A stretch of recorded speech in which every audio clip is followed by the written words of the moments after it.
It started with a whisper, a faint, almost inaudible plea for help coming from the abandoned wing of St. Mercy Hospital.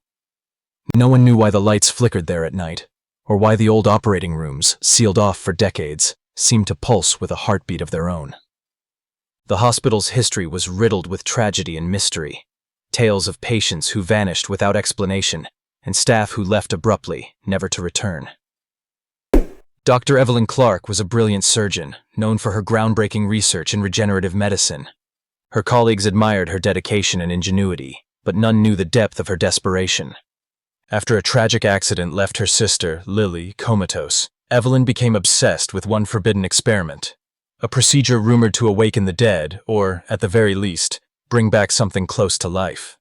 She scoured ancient texts and hidden archives, piecing together fragmented notes from forgotten scientists who had dabbled in the boundaries between life and death. One stormy evening, Evelyn sneaked into the hospital's condemned East Wing, clutching her notes and a syringe filled with a mysterious serum. The corridors were lined with rusted gurneys and broken medical equipment. The air was thick with the scent of antiseptic mixed with decay. Shadows danced along the peeling walls as the thunder rumbled overhead, and the faint drip of water echoed through the emptiness. She found Lily's body, pale and fragile on an old hospital bed, connected to machines long since disconnected. The room was cold, the air stale, as if time had frozen around her sister's still form. Evelyn injected the serum directly into Lily's veins, her hands trembling but determined. Slowly, Lily's fingers twitched. Her eyes snapped open, but they were not the eyes Evelyn remembered. They were black, void-like, swallowing the dim light. Suddenly, the machines around them roared to life, monitors flickering wildly. The hospital seemed to breathe, walls groaning as if alive. The stale air thickened, charged with a sinister energy. Lily sat up, voice raspy but chillingly clear. "Why did you bring me back, Evelyn? I'm not the sister you knew." Panic surged through Evelyn as shadows began stretching from the corners of the room, forming twisted shapes. Former patients, twisted by failed treatments, their faces etched with agony. Their bodies were contorted, skin stretched tight like leather, eyes hollow and pleading. They whispered warnings, their voices echoing faintly but growing louder, yet their words were drowned by Lily's sinister laughter. Evelyn tried to flee, but the hallways morphed endlessly, trapping her in a maze of sterile horror. The walls seemed to close in and twist, corridors stretching and bending in impossible angles. The serum's effects spread through her veins, twisting her body, making her see visions of surgical horrors, organs moving on their own, scalpel blades dancing without hands, blood pooling and receding in unnatural rhythms. Desperation clawed at her mind as the shadows reached out, their cold fingers brushing against her skin. She stumbled through the labyrinth, each step heavier than the last, the whispers turning to screams. The faces of the lost patients flashed before her eyes, their pain, their fear, their unfinished stories. In a final desperate act, Evelyn smashed the syringe on the ground, shattering the vial.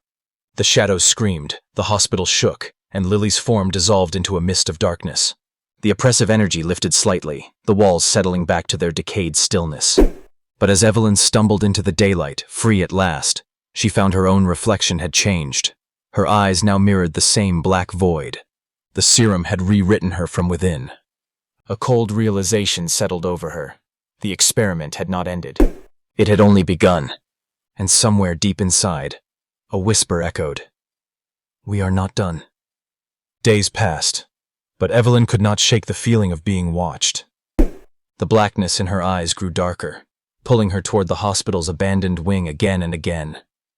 Each time she returned, the whispers grew louder, more insistent. One night, unable to resist, she ventured back into the East Wing. The hospital greeted her like an old, hungry beast, corridors alive with murmurs and flickering lights. Memories of that stormy night flooded her mind, mingling with new, terrifying visions. She found remnants of the past experiments scattered around. Jars filled with cloudy fluids, surgical tools stained with dried blood, and faded photographs of patients who had vanished. Among the debris, a dusty journal caught her eye. Its pages detailed the work of Dr. Maxwell, a scientist who had once tried to harness the power between life and death, but had succumbed to madness. Reading the entries, Evelyn learned that the serum was part of a larger, darker process, a ritual designed to bind souls trapped between worlds, giving them form but twisting their essence into something unnatural. The failures were many, but none had truly escaped. The hospital itself was a prison, and the shadows were its wardens. Determined to end the nightmare, Evelyn devised a plan to destroy the East Wing once and for all. She gathered explosives and prepared to sever the link between the living and the dead. But as she set the charges, the shadows appeared again, no longer whispers but solid forms, blocking her path. Lily's voice echoed through the darkness, softer this time, pleading, "Don't leave me here. We can be together, forever." Evelyn's resolve wavered, torn between love and fear. The shadows pressed closer, their cold touch seeping into her bones. With trembling hands, she lit the fuse and ran, the hospital trembling as flames and explosions tore through its decaying walls. Outside, as the building burned, Evelyn felt the blackness within her eyes pulse violently. The serum's curse was not lifted. It had only changed its form. She was no longer just a victim, but a vessel, a bridge between worlds. In the ashes, a faint whisper rose, carried by the wind. "We are not done." Evelyn knew then that her fight was far from over. The hospital's secrets had marked her forever, and the shadows would follow, waiting for the moment to reclaim what was theirs.